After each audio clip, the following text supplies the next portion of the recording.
Hello there and welcome back to Hydroponics Daily, your go-to podcast for everything soilless cultivation.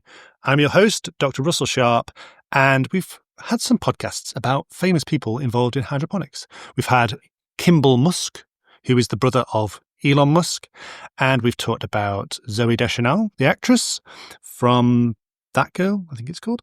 They've all got hydroponic companies. But today I'm going to talk about the second richest man in the world, Larry Ellison, the founder of Oracle, the computer company, the technology company. He's worth $320 billion and has invested $500 million in Sensai Farms, which was started in 2018.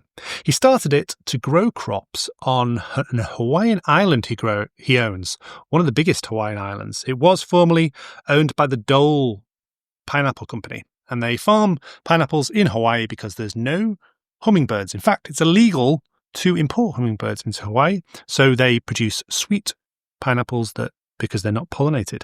However, the soil is degraded by the continuous growth of Hawaiian pineapples for centuries, and so the soil really isn't suitable for growing many types of crops. Now, as well as his greenhouses, he also owns a third of all the houses, 2 hotels, the wastewater treatment, the park, the water treatment facility, and the airline, or he did own the airline, going into this island. So he's really trying to set up a utopian society on this island in Hawaii. Now, he set up Sensai Farms with David Agus, I think. He's an oncologist. So neither of them are a plant scientist. And yep, you can see where this is heading. So yeah, you get an oncologist and a tech bro together and they believe that they can save the world. And how are they going to save the world? What's this unique selling point going to be about this hydroponic facility? Well, obviously it's going to be data and AI. And to be fair to them, this is before AI became massive. So they set up 6 greenhouses and they were going to have robots for harvesting, and AI wasn't just going to grow the crops. AI was going to actually breed the crops. And so, yeah, make of that what you will. He was also going to set up an organic winery. That doesn't really square with hydroponics, but yeah, an organic winery. Grapes in Hawaii. Not heard of that one before. A tennis academy. I wonder if it's going to be lawn tennis. I'd be interested in that. A desalination plant and a film studio and a health academy and all sorts of crazy things like that. So, yeah, it was a big dream, and it ran into a number of different problems. So in February 2025, a lot of these problems came out in a Wall Street Journal article.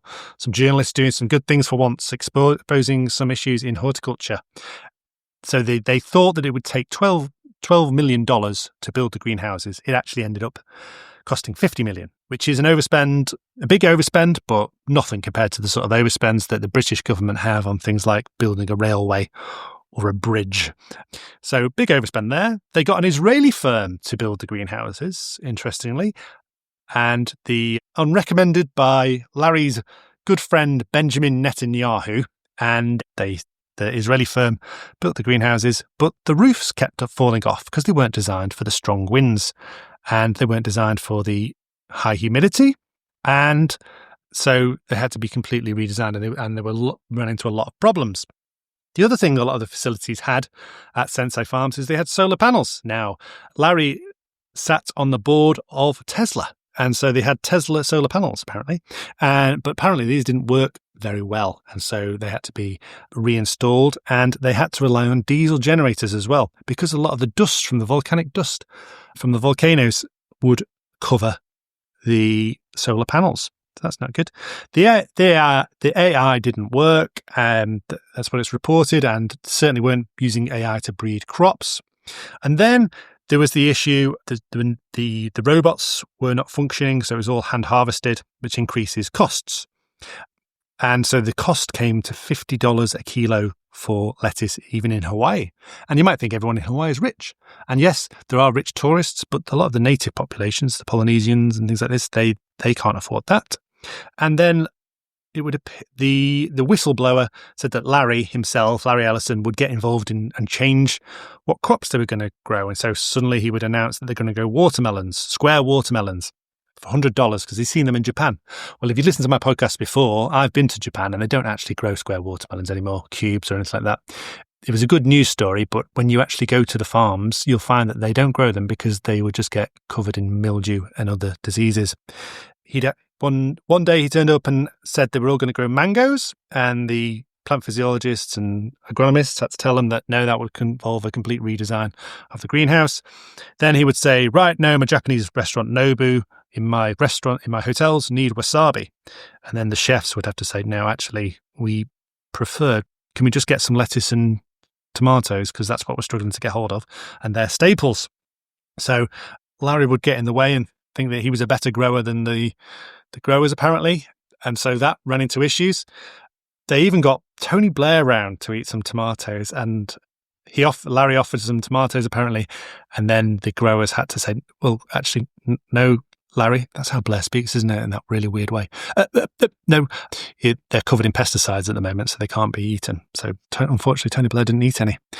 Not to be held back by any of these issues, Sensai Farms also opened facilities in Canada, in Vancouver, Ontario, because one of their stated aims was to feed the whole of Hawaii, then feed the whole of the world, and employ 2 out of every 5 people in the world. So very small goals there on the vision board of Larry Ellison and his friends. So yeah, they didn't quite get there, and the Vancouver facility was sold, and the Ontario one apparently struggled. Both of them struggled because they were commercial cannabis facilities, and there was a big boom in cannabis, around 2022 in Canada, and then a lot of them went out of business. So they bought the greenhouses and tried to grow fresh produce to import into USA. However, they were set up for cannabis. They weren't set up for fresh produce production, so they had to be gutted and refitted. That was expensive. And then only a few supermarkets are stocking it in the US. And obviously with tariffs and trade wars with Trump, then there's going to be an issue with importing fresh produce in from Canada. And the bad blood between Canada and the USA is not looking like it's going to simmer down anytime soon, because the big issue with the Ronald Reagan advert that I saw the other day. So yeah, that was an issue. So it looking like it's not a good investment of $500 million at the moment. However, Larry's probably not that bothered, because in the first 7 months of 2025, his net worth increased by $500 million. Sorry, his net worth increased by $100 billion. So he could buy 200 of these failed companies for that and invest. And so what does he care? He is well on his way to being one of these trillionaires, and he rules the people on this island by having virtually a monopoly on all of the facilities, apparently. But even after spending $500 million on the facility, it still was run a bit like a DIY project, according to the articles I've read. It sort of goes to show that tech bros think that they are the experts at everything, and if you just throw AI at something, it will work. And so many times in agriculture, that has proven not to be the case. So many companies have gone by the wayside in agriculture and horticulture that involved AI. And tech bros can solve nice solutions and problems on a computer, but when it comes to living things, they struggle. Now, Sensai Farms is pivoting. They no longer state that they want to feed the world. What they're going to do is allow other facilities to, drum roll please, license their technology. How many times have we seen this? Companies set up as hydroponic facilities, they realise there's not much money in growing a lettuce where the margin is 1 penny. And so they decide they're going to try and license the technology. We've seen it so many times here in the UK and in the US and other places. And it's like the inevitability of the high investment hydroponics. Let's build something. Let's 3D print a facility. Let's get some proprietary technology in the software, and then let's try and sell that. And, and that's normally, I don't think this is going to go bankrupt because it's got Larry behind it, but it's normally one of the last things that companies say before they do go bust. But hopefully they can turn it around, Sensai Farms. There's not much else agricultural on the island, so for the sake of the population, I hope they can continue to produce the 2 crops that they are producing, which is lettuce and cherry tomatoes. Good source of nutraceuticals, vitamins and minerals. And yeah, it'll be interesting to see what happens with Sensai Farms. Not to be confused with Sensai Seeds, which is a cannabis seed company, if you're into legal cannabis. Let me know your thoughts. Have you ever visited this farm and facility? I've never been to Hawaii. If you have, and you've seen any other hydroponic facilities that are working well, are there some smaller scale hydroponic facilities that are working well in Hawaii? Let me know. That's been Hydroponics Daily for today. Hope you've enjoyed it. If you have, and you're listening on Apple Podcast, then leave us a review. If you're listening on any other type of platform, don't leave a review because it doesn't help the podcast in any way. But do check out utrema.co.uk, where you can find out all the crazy things that we do as a company. Bootstrap company. We don't have investors from the City of London or Wall Street, but we do have amazing technology that gets things that shouldn't go into solution. Things like tricontinol, salicylic acid. What else do we do? We've got ferric phosphate for slug control. Did I say? I didn't say that. Slug defense. What else have we got? We've got loads of crazy stuff. Chitosan. Yeah, we're the kings of getting stuff into solution that shouldn't go into solution. Anyway, I'm babbling. Until next time, thank you very much for listening and goodbye.